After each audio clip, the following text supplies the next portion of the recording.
These Afghan women have been fighting for their rights since the Taliban took over the country in August 2021.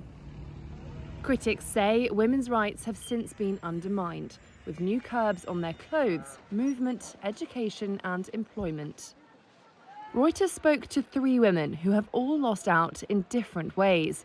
What unites them is their refusal to give up hope.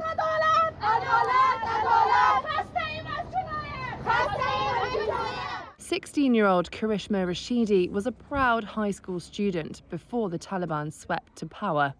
She hasn't been able to go back to school since. We have many hopes, and God willing, our schools will reopen again.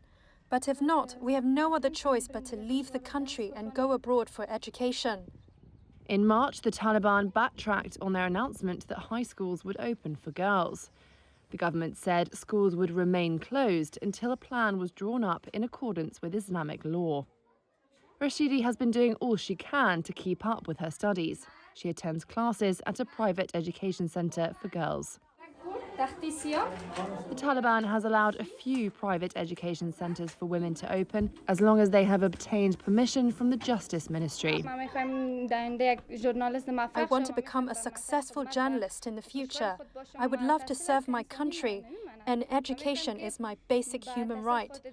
I want to continue my education so I can convey the miseries of other women to the authorities. Moneza Mubaraz is one of Afghanistan's leading women's rights activists.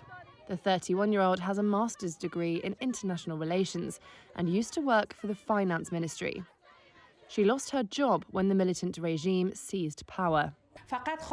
What we want is justice, freedom and equality only. Every respectful media outlet knows that our slogans are based on food, job and freedom, and all these are basic rights of every citizen.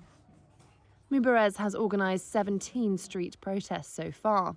She and a team of like-minded women meet at least once a week to plan and promote their work on social media. But she admits it's dangerous work. It's natural that all of these protesting women have experienced threats in various ways. We still receive threatening calls.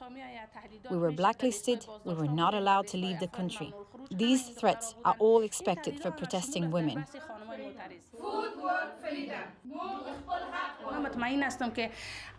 I'm quite sure if one of us gets killed, there will be others who will raise their voices.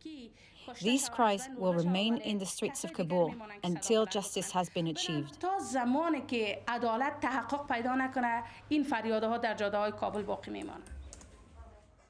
Gulistan Safari loved her job in the police. There used to be more than 20,000 women police officers in Afghanistan. Most of them were sacked once the Taliban took over the country. Only a fraction was retained to manage women's prisons. Now, Safari earns $3 or $4 a day cleaning houses.